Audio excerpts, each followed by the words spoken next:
Hi guys, मेरा नाम है साहिल खान और आज की वीडियो शुरू करते हैं। सबसे पहली न्यूज है ब्रिटानिया, एचयूएल, डाबर की। तो बेसिकली जो भी एफएमसीजी कंपनी है वहां पर श्रिंकफ्लेशन देखने को मिल रहा है। हमने ये कुछ टाइम पहले भी बात करी थी, पर अभी प्रॉपर डेटा निकल के आया है जिसमें सारी चीजें और क्लियर होती हुई दिखाई दे रही है। श्रिंकफ्लेशन का मतलब ये है 5 रुपए का बिस्किट का पैकेट 5 रुपए का ही मिलेगा आपको, बट पहले 5 बिस्किट मिलते थे, अब 4 बिस्किट मिलेंगे। और ये चीज सदियों से देखी जा रही है, क्योंकि ये जो 5 और 10 रुपए वाला प्राइस पॉइंट है ना, इसके अंदर कंपनी रिस्क नहीं लेना चाहती। आप खुद सोचो, 5 रुपए का बिस्किट 6 रुपए का हो जाएगा तो बहुत सारे लोग शायद 5 रुपए वाला ही लेंगे। तो कंपनी प्राइस नहीं बढ़ा सकती। और पिछले कुछ टाइम के अंदर कॉस्ट बढ़ती हुई दिखाई दे रही है। फ्यूल 69% बढ़ा है, लेमिनेट जो पैकेजिंग होती है वो 14% बढ़ी है, मिल्क 11% बढ़ता हुआ दिखाई दिया है। तो ओवरऑल कॉस्टिंग तो बढ़ती हुई दिखाई दी है। अब वो कॉस्ट कहाँ जाएगी? कंपनी अपने खुद के मार्जिन से लूट कर सकती है। कंपनी जो एफएमसीजी की बात करके चले तो बहुत ज्यादा मार्जिन तो होता नहीं है लोगों के पास में, तो अपने मार्जिन से न डाल के वो प्रोडक्ट को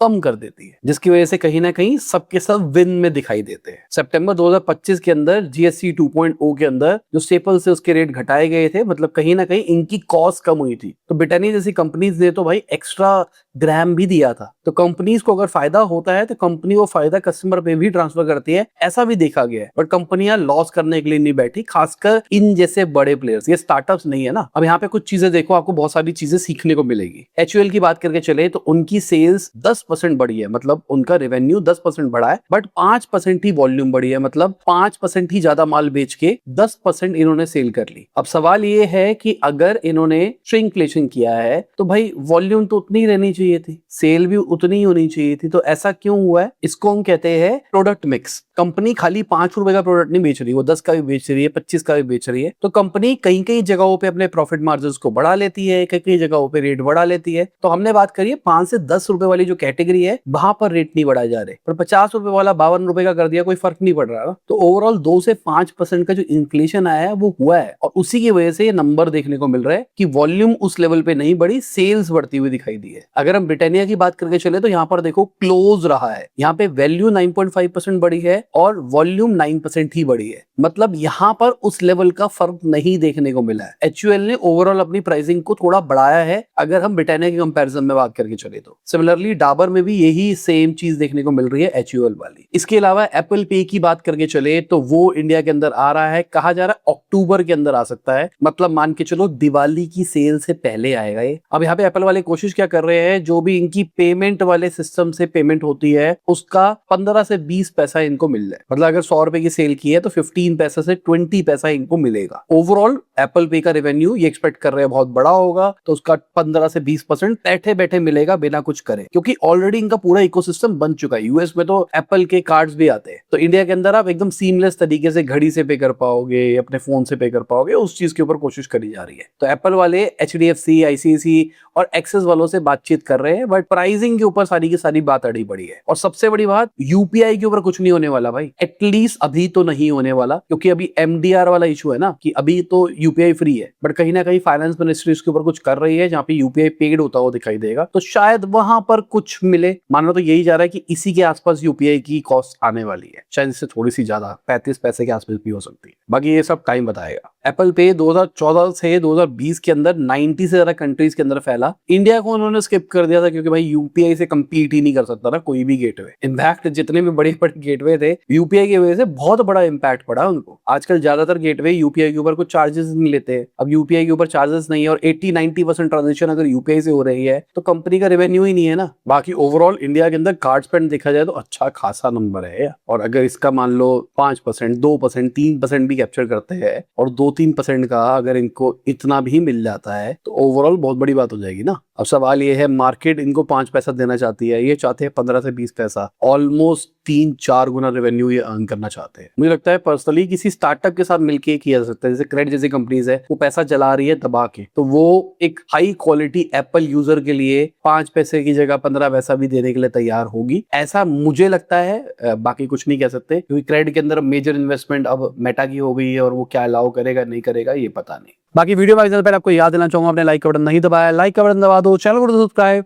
मैं ऐसी ही डेली बिजनेस न्यूज़ आपके लिए लाता रहता हूँ। इसके अलावा टीसीएस की बात करके चले तो भाई बहुत ही बड़ा कांड हो सकता है, ऑल्दो टीसीएस वालों ने मना कर दिया है। कहानी ये है, एम्प्लॉइज का डेटा एक्सपोज होता हुआ दिखाई दिया है, मतलब उनकी क्रेडेंशियल्स, मतलब कैसे लॉग इन करते हैं, सब कुछ, मतलब ऐसा माना जा रहा है। और इनका कहना है अटैकर्स के पास में कुछ नहीं है, ये फालतू का डरा रहे हैं, ऐसा कुछ नहीं हुआ। अब आप समझो, ये टीसीएस जैसी कंपनीज करती क्या है, ये टीसीएस जैसी कंपनी काम करती है, मान लो यूएस की एक बड़ी फाइनेंस कंपनी के लिए सॉफ्टवेयर बना रही है, उनके कस्टमर डेटा हैंडल कर रही है। अब मान लो वो जो बंदा है जिसके पास में सारा डेटाबेस का एक्सेस है, उसका पासवर्ड लीक हो जाए तो उसका मतलब समझते हो, वो कंपनी का डेटा ब्रीच हो गया। तो अगर ऐसा हुआ, ऑल्दो इनका कहना है कि ऐसा नहीं हुआ, मार्केट भी उतनी खतरनाक नीचे नहीं जाती हुई दिखाई दी है। बाकी मार्केट कल की बात करके चले तो मार्केट नीचे ही शुरू हुई थी, फिर करते करते रिकवर हो गई, फिर फ्लैटर ही रही, बट ओवरऑल ये नेगेटिव दिखाई दिए। अगर इस न्यूज का इंपैक्ट होता तो ये बहुत ज्यादा नीचे जाने चाहिए थे। तो मतलब अभी लोग भी इसके ऊपर बिलीव नहीं कर रहे हैं। टीसीएस का कहना है कोई क्रेडिबल एविडेंस ही नहीं है इस चीज के ऊपर, और जो डेटा की एज है वो भी 4 साल पुरानी है, मतलब जो पासवर्ड जो भी अगर लीक हुआ है तो 4 साल पुराना है। अब मैं कह रहा हूँ 4 साल पहले अगर किसी ने हैक कर रखा हो और उसमें से डेटा निकाल लिया हो तो ये भी तो एक बहुत बड़ी प्रॉब्लम है। और अच्छी चीज ये है, टीसीएस ने खुद ही डिस्क्लोज किया इस चीज को, ये नहीं हुआ कि भाई किसी ने थर्ड पार्टी ऐसा कुछ कर दिया है। इसके अलावा अगर हम चाइना की बात करके चले तो चाइना ने 97% वर्ल्ड के जो ह्यूमनॉइड रोबोट्स है उनको शिप किया है। नंबर बहुत छोटा है, 19,000 के आसपास ही नंबर है, बट 97% आप समझ रहे हो। अगर दुनिया के अंदर आज के टाइम पे कोई रोबोट बेच रहा है तो वो चाइना बेच रहा है, और आज इतने रोबोट बेच दिए और ये धीरे धीरे करके और स्केल होने वाले हैं। और मेरे हिसाब से ये ज्यादातर जो रोबोट्स बनाए जा रहे हैं ये गवर्नमेंट के पुश की वजह से बनाए जा रहे हैं। चाइना की गवर्नमेंट बहुत ज्यादा पुश कर रही है रोबोटिक्स को, कि फैक्ट्रीज में लेके आओ, नॉर्मल जगहों पे लेके आओ, मतलब स्ट्रीट पे आपको रोबोट दिखाई दे सकते हैं, मतलब ऐसा वाला माहौल क्रिएट हो रहा है वहां पे। कंपैरिजन के लिए देखो ना, इन्होंने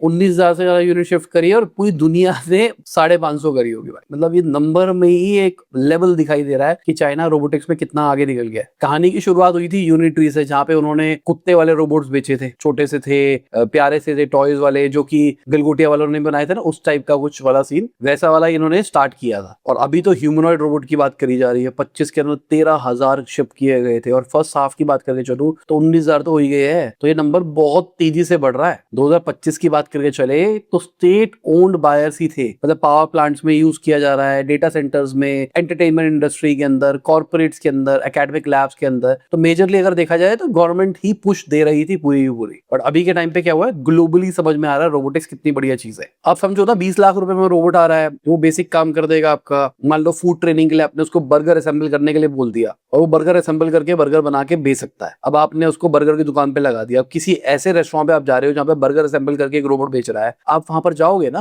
हाइजीनिक नेक्स्ट लेवल का होगा, बहुत कुछ होगा वहां पर, यहाँ मार्केटिंग भी होगी, सब कुछ होगी। और 20 लाख रुपए ही है खाली, 20 लाख रुपए की कोई वैल्यू ही नहीं है ना, जिस लेवल की चीज हो रही है। एक रेस्टोरेंट बनाने में, सब कुछ करने में बहुत ज्यादा पैसा लगता है, और यहाँ पे 20 लाख रुपए में आपका रोबोट आ रहा है, जिसको सैलरी नहीं देनी, जिसको इंक्रीमेंट नहीं देना, जो 24 घंटे आपके लिए काम करेगा, कंसिस्टेंटली काम करेगा, गाँव भी नहीं जाएगा। तो बहुत बढ़िया चीज है ना। तो मेरे हिसाब से रोबोटिक्स का ट्रेंड तो आना ही है, और शायद चाइना इसको लीड करता हुआ दिखाई देगा। एआई के अंदर चाइना वाले पीछे थे और उसके अंदर भी वो आगे निकलते हुए दिखाई दे रहे हैं। इसके अलावा अडानी ग्रुप की बात करके चले तो वो एयरलाइन वाले बिजनेस के अंदर आ सकते हैं। पहली बात तो उनको एक नया रूल चाहिए ये चीज करने के लिए। अभी के टाइम पे कैप है कि कोई भी एयरलाइन ग्रुप के अंदर 10% से ज्यादा होल्डिंग अडानी वाले नहीं ले सकते, क्योंकि उनका खुद का एयरपोर्ट है। अब वो चाह रहे हैं कि भाई इस चीज को हटाया जाए ताकि वो खुद का एयरलाइन वाला बिजनेस शुरू कर सके। इनका कहना है अभी मार्केट के अंदर एयरलाइन बिजनेस में अच्छा काम नहीं हो रहा, बहुत सारी अपॉर्चुनिटी है, बहुत सारी प्रॉब्लम है। अगर हम चाहते हैं ओवरऑल इंडस्ट्री बढ़े, मतलब एयरपोर्ट का बिजनेस बढ़े, तो हमको एयरलाइंस को भी बेहतर करना पड़ेगी, और हम करना चाहते हैं ऐसा। अब देखने वाली बात है क्या अप्रूवल मिलेगा या फिर नहीं मिलेगा, कैप बढ़ाई जाएगी या फिर नहीं बढ़ाई जाएगी। और एक्सपर्ट्स का कहना है कि अगर एयरपोर्ट भी इनका हुआ, एयरलाइन भी इनका हुआ, तो कहीं ना कहीं बायसनेस ना आ जाए कि अपने आप को ही प्रायोरिटी दे रहे हो। अभी के टाइम पे देखा जाए तो कुछ भी ग्रांट नहीं किया गया है। इंडिया का जो एयरलाइन बिजनेस है उसको इंडिगो और एयर इंडिया ही पूरा पूरा कैप्चर करके बैठी है। तो इतना आसान भी नहीं होगा इनके लिए कुछ करना, बट कहीं ना कहीं कुछ ना कुछ तो कर ही सकते हैं, क्योंकि बहुत पैसा है इनके पास। इसके अलावा आदित्य बिरला ग्रुप की बात करके चले, मतलब Aditya Birla fashion to be precise, इन्होंने सब्यसाची जो इनकी सब्सिडरी ही कह सकते हो, इन्होंने 2021 के अंदर 398 करोड़ रुपीस के अंदर 51% सब्यसाची खरीदे थे। तो एलएलपी को अब ये ट्रांसफर कर रहे हैं लिमिटेड कंपनी के अंदर, जिससे फ्यूचर के अंदर आईपीओ भी निकाल सकते हैं, लिस्टिंग भी कर सकते हैं। कंपनी की अगर रेवेन्यू की बात करके चले तो 32.5% बढ़ता हुआ दिखाई दिया है, प्रॉफिटेबल है और अच्छा खासा प्रॉफिट अर्न कर रहा है। जहां पर आदित्य बिरला फैशन 830 करोड़ का लॉस कर रहा है, ये लोग प्रॉफिट कर रहे हैं, जो कि एक अच्छी चीज है। अभी के टाइम पे जो मुखर्जी जी है, सब्यसाची मुखर्जी, जिनके नाम पे ये ब्रांड पूरा हुआ है, वो ओन करते हैं बचा हुआ सारा की सारी होल्डिंग। अब आईपीओ निकाला जाएगा, क्या किया जाएगा, देखने वाली बात है। देखो सबसे बड़ी बात यह है, एलएलपी से डायरेक्टली इन्होंने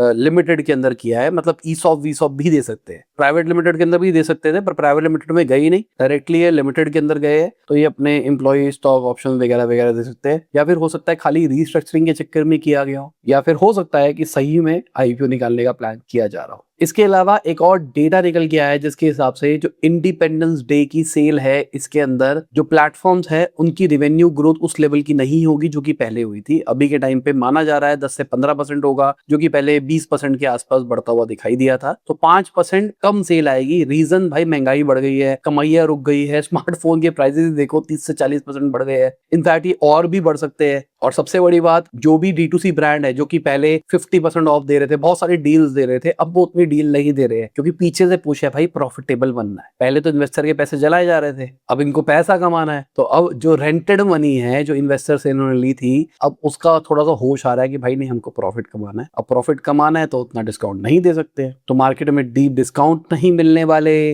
मार्केट सिचुएशन सही नहीं है, चीजें महंगी होती हुई दिखाई दी है, तो उन सब की वजह से माना जा रहा है सेल घटती हुई दिखाई देगी। इसके अलावा बेकिंगो की बात करके चले तो 100 करोड़ रुपीस रेस करे उन्होंने 1643 करोड़ की वैल्यूएशन के ऊपर। यहाँ पर इनकी वैल्यूएशन 2.6x बढ़ती हुई दिखाई दी है एक साल के अंदर ही। भाई बहुत बढ़िया तेजी से आगे बढ़ते हुए दिखाई दे रहे हैं। कंपनी का फाइनेंशियल ईयर 25 का रेवेन्यू 300 करोड़ को पार करता हुआ दिखाई दिया, 44% बढ़ा है, पर इसके पीछे इनके लॉसेस भी 16.5 करोड़ पे गए हैं, ऑलमोस्ट 3% आप कह सकते हो लॉसेस भी बढ़ते हुए दिखाई दिए। कंपनी की शुरुआत 2010 के अंदर हुई थी फ्लावर ऑरा के नाम से, जहां पर ये फूल्स बेच रहे थे, गिफ्ट्स बेच रहे थे ऑनलाइन। कुछ टाइम के बाद में इनको रियलाइज हुआ कि भाई हमारा सारा का सारा बिजनेस तो केक से आ रहा है, मेजॉरिटी अगर सेल केक की हो रही है तो केक के ऊपर क्यों ना ध्यान दिया जाए। फिर बेकिंगो की शुरुआत होती है, जो कि एक डार्क किचन के अंदर शुरू होता है, और वहां से ये अपना माल बेचना शुरू करते हैं। नवंबर 2023 के अंदर $16 मिलियन की फंडिंग मिलती है 627 करोड़ की वैल्यूएशन के ऊपर, जिस टाइम पे 75 किचन्स थे इनके, आज ये 100 किचन्स के ऊपर ऑपरेट कर रहे हैं। ऑल्दो इंडस्ट्री लॉस मेकिंग है, बट कहीं ना कहीं इनका बिजनेस बन जाएगा। अभी के टाइम पे 5.5x मिला है इनको अपने फाइनेंशियल ईयर 25 के रेवेन्यू के ऊपर। और अगर हम थ्रियो ब्रामा की बात करके चले तो उनका रेवेन्यू भी अच्छा खासा था, पैट भी था, और उसको क्रिस कैपिटल ने खरीदा था, तो हो सकता है इनके साथ भी ऐसा देखने को मिले। बाकी कल की मार्केट की बात करके चले तो मार्केट फ्लैटर ही दिखाई दी है। अब देखो एकदम एंड के मौके के ऊपर ही बढ़ी है मार्केट, और हम कहते हैं भाई मार्केट लाल है, बट सिर्फ 5 मिनट के अंदर लाल से ग्रीन हो गई, और थोड़ी सी हुई है अगर देखा जाए तो, फ्लैटर ही मान के चलो। मार्केट खुली थी नीचे ही थी, उसके बाद में मार्केट बढ़ी है, फिर मार्केट बढ़ती हुई गई है, ऊपर की साइड पे रही है, फिर क्लोज होने से पहले 3 बजे से पहले मार्केट नीचे गई है, फिर बढ़ती हुई दिखाई दी है। इसके अलावा S&P की बात करके चले, नैस्डैक की बात करके चले, निकी की बात करके चले, तो ये सब कुछ बढ़ता हुआ दिखाई दिया था। क्रूड ऑयल के प्राइसेस बढ़ते हुए दिखाई दिए, गोल्ड बढ़ता हुआ दिखाई दिया है। ओवरऑल आप देख लो कौन रहा है ऊपर, कौन रहा है नीचे। बाकी इसी के साथ में हमारी आज की ये बिजनेस न्यूज खत्म होती है। उम्मीद करता हूं आपको मजा होगा। लाइक कर देना, शेयर कर देना, कमेंट करना वीडियो कैसी लगी। बाय, गुड नाइट, शब, गुड हाफिज, गुड मॉर्निंग, गुड आफ्टरनून, जब भी वीडियो देख रहे हैं। जय हिंद, वंदे मातरम, दुआ में याद रखना।